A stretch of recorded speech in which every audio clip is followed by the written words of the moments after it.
nuostabu.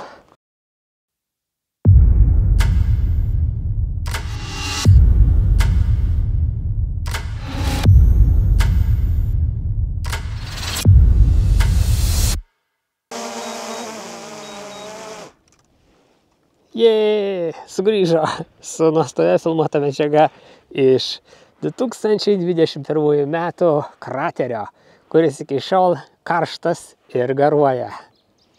Čia grienuolė siera, taip, čia fumarolės, taip.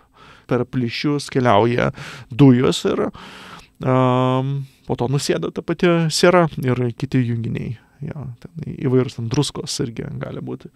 Na, pačiam paviršiuje, jeigu, pavyzdžiui, veržiasi kokias fumarolės, tai ten temperatūra gali būti ir 100 laipsnių, tai yra, na, pačiam paviršiuje, nes prie vulkano dažnai tai būna, nes uolienos šiaip labai gerai izoliuoja ir netgi ten nedidelis uolienų sluoksnis, jis po juo gali būti ten jau labai aukšta temperatūra, šiek tiek prasikasus.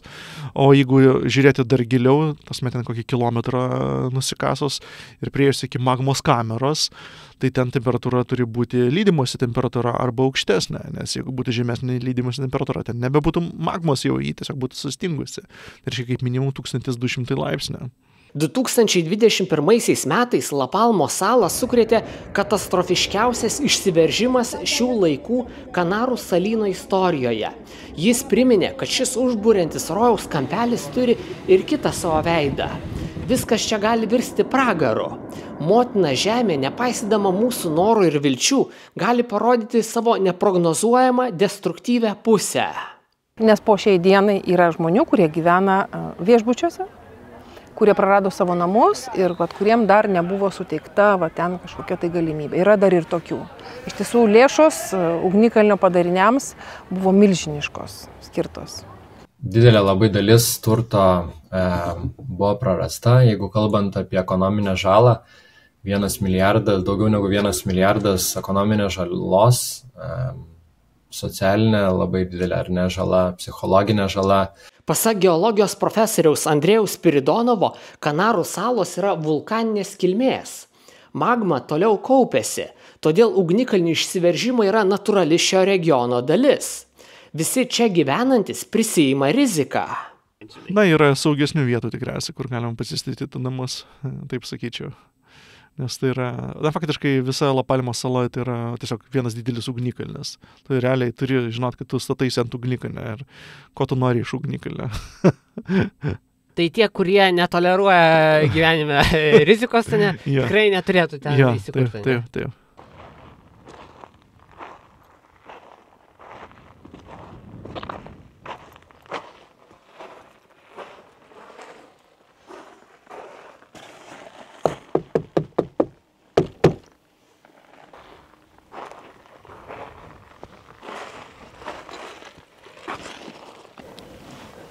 Skaičiuojama, kad buvo sunaikinta ar apgriauta beveik 3000 pastatų, iš kurių dauguma buvo namai, įskaitant apie 270 turistinių poilsio namų.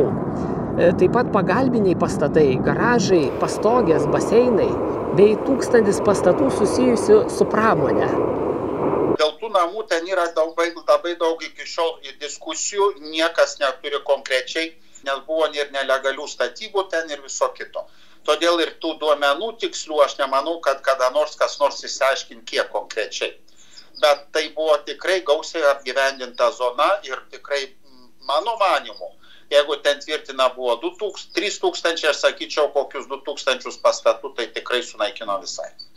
Daugiau negu 60 km kelių, visa infrastruktūra, mokyklos, bažnyčios, 3000 pastatų buvo užlieta, iš kurių pusė buvo gyvenamųjų, 1200 hektarų bananų plantacijų.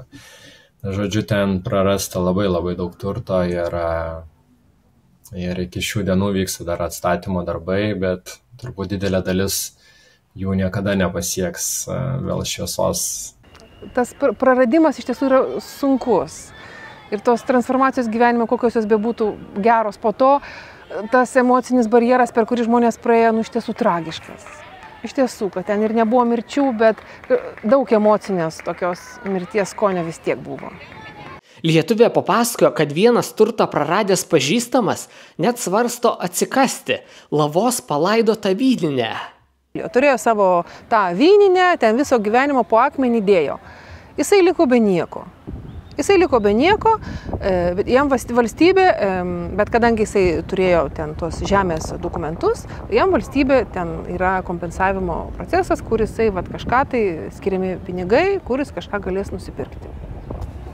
Jis dar vis tikisi, kai viskas atšals, jis pasamdys traktorių ir kas tenai po tais pelenais ieškos ten savo tos bodegos. Tokie žmonės turi iliuziją, nepraranda tos vilties.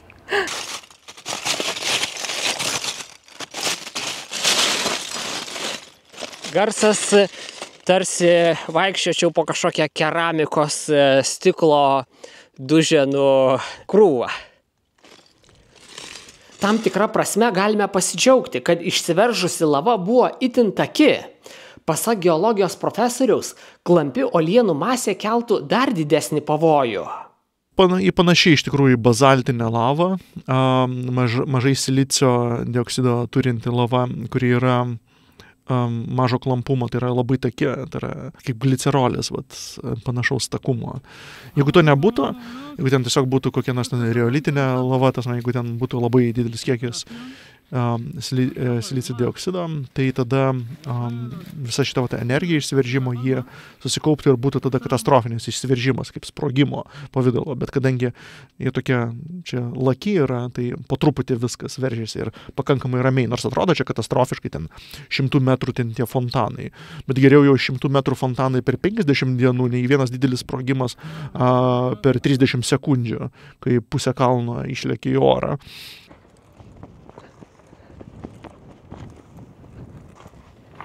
Norėjau prieiti arčiau, bet nelabai pavyko. Tenais tolumoje matome lavos srautą, kuris liejasi į Atlanto vandenyną ir suformavo naują salos sausumą. Lava Atlanto vandenyną pasiekė praėjus 9 dienoms nuo išsiveržimo pradžios. Atrodytų, kaip būtų įdomu pamatyti lavos tekėjimą į vandenį, tiesa. Pavyzdžiui, arti priplaukus laivu. Tačiau toks elgesys būtų kvailas.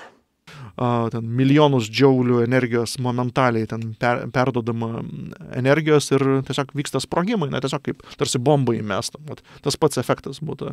Ir pulverizuoja tada ten su mikrodalelėm įvairiom, aštriom, tai yra stiklo dalelėm mikroskopiniam, kurios patenka į plaučius, kurios gali perverti jums alveolės. Tiesiog įsivaizduokit, stiklo dulkių jūs prisikvėpuokit. Kaip šiferio dulkių. Jo, kaip šiferės, jo. Tiesą sakant, tai truputį pajutau uolieną paėmęs į rankas. Jos paviršius buvo tarsi padengtas daugybė mikroskopinio adatėlių. Labai jaučiasi, kad šita uoliena yra labai šviežia, nes ji tokia yra aštri. Jos dar nenugludino lietus, vėjas, dulkės. Ir ji yra labai aštri, dėl to, jeigu stipriai labai suspauščiau, manau, prasipjaučiau odą ir susižaločiau. Ir dar be to galim pažeisti dėl to, kad tiesiog labai staigiai irgi tos pačios dujos esančios lavoje išsiskiria ten fluoro rūgštis, chloro rūgštis ir dėl to, kad ten dar plus vandenyno yra gyvi organizmai, organikai įvairi, tai didelėje temperatūroje tos chloro ir fluoro dujos, tai yra elementinės dujos, jas pradeda labai didelėje temperatūroje reaguoti ir susidaro chlor organiniai junginiai, kurie yra kancerogenai. Skaičiuojama, kad Lapalmo sala padidėjo maždaug 49 hektarais. Tuo tarpu iš viso lava padengė virš 1200 hektarų plotą.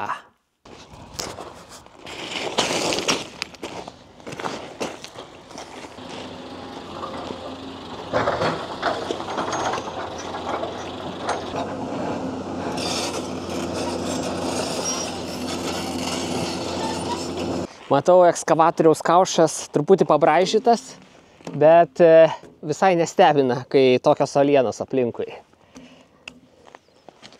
Čia darbininkai sucementavo iš uolienų gabalų naują sieną ir šioje aikštelėje galbūt galima bus statyti kažkokius naujus pastatus ar galbūt bananų šiltnamius, naujas plotas infrastruktūrai. Darbai čia eina pakankamai lėčiau. labai lietai, jeigu pasakyti tiksliai. Vis tik tai Kanaruose laikas teka kitaip. Jeigu galima sakyti, kad sako čia manjana, rytoj, tai čia ne proxima semana, kitą savaitę.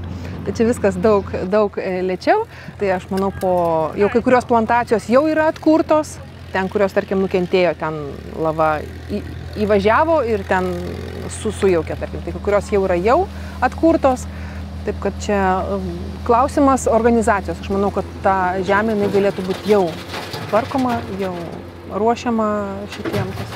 Yra smulkinimo mašinos, tiesiog tą lavą smulkina, ją paverčia smulkia ir, aišku, per milijonus metų ta žemė, jinai, aišku, susiformuoja ir kai reikia papildomos, tarkim, žemės veža iš šiaurinės pusės, bet praktiškai nėra čia tokios žemės, kaip mes darže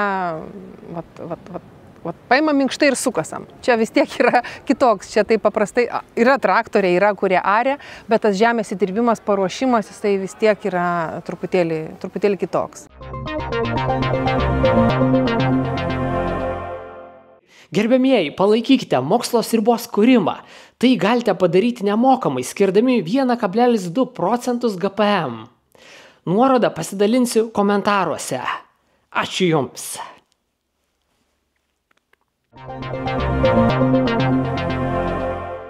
Buvo netgi ir organizuojamos kelionės pažiūrėti išsiveržimo, vietos gyventojai negatyviai reaguodavo, sakydavo, kad jūs žavėtės tom, ko mūsų nelaimė yra, taip sakant, tuo dalyku. Bet iš kitos tos pusės, taigi gamtos reiškinys čia yra, tai čia žmogus nėra nuo to kaltas, tai yra ne žmogaus padarinys, o tai yra grinai žmogaus elementariai gamtos tvarka, gamtos reiškinys. Taip, kad kodėlgi nepažiūrėti retai atsitinkantį gamtos reiškinį. Suvokia, kad gamta visgi yra, tu esi gamtos vaikas, negu kad tu gali visiškai kontroliuoti. Gal mes galvojame, kad mes galime kontroliuoti gamtą, bet iš tikrųjų tai šiek tiek atsiduri tarp mirties ir gyvybės, kaip suvoki savo trapumą, tai čia yra gal didžiausias jausmas, kad tavo ego žmogaus labai sumažino, prieš šitą stichiją. Reikia pasakyti, kad didelę žalą lėmė sparčiai augantis gyventojų skaičius bei intensyvėjantis žemės naudojimas šioje vulkaniškai aktyvioje zonoje. Štai 20 amžiaus pradžioje Lapalmoje gyveno virš 44 000 gyventojų, o štai dabar šis skaičius artėja link 85 000 gyventojų. Akivaizdu, kad kuo daugiau saloje gyvens žmonių ir bus daugiau pastatų, tuo didesnę žalą padarys būsimi išsiveržimai. Pasak profesoriaus, tai tik laiko klausimas, kada jie įvyks. Ten kubiniai kilometrai, ten milijardai tonų dar to Lidlo yra ten magmos kamerose. Ar jis irgi, galima sakyti, kad toliau kaupsis tenais, taip. Vėl burbuliuos ir ateityje vėl kažkur prasidės? Galite įsivaizduoti čia kaip kokį nors ten virdulį, pavyzdžiui, ten pakaitinat jį ir po to dangtis nušoka, garų kažkoks tai kiekis pašalinamas, po to vėlgi dangtelis grįžta ir po to jis vėl kaupiasi. Ten gali būti, nežinau, ir sekundė jis gulėt, gali pusę sekundės, čia priklauso nuo energijos srauto. Ir ten tas pats, priklausom nuo lydimosi to energijos srauto, priklauso kaip greitai vėl prisikaups. Čia kaip tas pats dangtelis, galima sakyti, tik tai ten ilgesniuose masteliuose. Atrodytų, žvelgiant į istorinius išsiveržimus, galėtume prognozuoti, už kiek metų įvyks kitas. Bet tai tebūtų spėjimas. Geologiškai suprognozuoti yra neįmanoma. Paimant tą virdulio metaforą, virdulys yra pastovaus dydžio ir jis turi tam tikrą formą. Tuo tarpu čia yra natūrali magminė sistema, kuri nuolatos keičia formą ir pati save lydo. Tai yra kaip virdulys pats save keičiantis, galima taip sakyti. Ir jis dar turi sudėtingą fraktalinę struktūrą, tai reiškia, ten daugybė yra magmos kamerų, daugybės išsišakojimo ir kadangi išmetus naujos lavos į paviršių pasikeičia slėgio laukas, kas spaudžia, tas persiskirstimas, tai yra sistema dar plus pati save modifikuoja. Ir tie įsiveržimo intervalai, jie yra nereguliarūs. Gali būti, kad ir 1000 metų nieko nebus, o gali būti, kad ir trečdalis salos išsprogs. pati prigimtis šito sistemo yra tokia, kad tai yra nuo mastelio nepriklausomos sistemos ir ten gali būti vienu laikotarpiu, tas tai yra trumpalaikė statistika, jie mažai ką pasako apie ilgalaikę riziką, galima sakyti. Kažkada naujas išsiveržimas bus ir ten karštasis taškas nedingo, ne? Ne. Ir va tie gyventojai, kurie ten dabar kūrėsi, atstatinėja namus ar dar kažką, ar yra kažkokie paskaičiavimai, kada bus už 10-100 metų, ar kažką galima pasakyti? Ne, čia tokių paskaičiavimų niekas nepadarys jums. Kaip sakiau, tas ten nuo mažiausių sąlygų pokyčių gali viskas priklausyti. Čia kaip drugelio efektas, tas ten drugelio mostelėjimas kur nors Amazonės džiunglėse gali sukelti uragano Bostone. Na, kad energija išsilaisvins ne 100 kažkokių tai meteorologinių reiškinių vidutinio dydžio pavidalu, bet vieną didelį uraganą. Ir tą gali nulemti mikroskopiniai skirtumai sistemoje. Jei kas galvojate investuoti į nekilnojamą turtą šiose salose, įvertinkite sunaikinimo riziką. Na, tiesiog priimi, kad ten gali būti, kad keliam dešimtmečiams, o po to bus sudeginti jie. Nu, tiesiog priimi, kad toks galiojimo laikas, kaip, pavyzdžiui, ten, nežinau, telefoną nusipirki 5 metam, tai tu priimi, kad 5 metam, kad ne 100 metų. Na, tai tas pats, žiūri visą savo tą nekilnojamą turtą, kaip galbūt ten 10 metų, galbūt 100 metų, galbūt 50 metų. Na, ir priimi, kad po 50 metų arba 100 metų tiesiog bus sudegintas ir ten bus tiesiog plynas laukas. Tai gali būti ir už 10 metų. Ja. Arba už 5 metų. Arba už 500 metų. Įdomumo dėliai pasižiūrėkime, kiek kainuotų nusipirkti namą šalia pat ugnikalnio. Čia yra ugnikalnio krateris, o čia yra išsiveržusios lavos laukai. Tai pats pigiausias būstas, kurį randu, būtų už 65 000 eurų beveik. Už šią lūšną 65 000 eurų. Faktiškai nėra stogo. Ką mokslas gali pasakyti, kad ilgesniuose laiko masteliuose 100% ten bus išsiveržimas ir tas metas bus padengta lava. Bet ilgesniuose laiko masteliuose suvidurkinus per daugybę įvykių.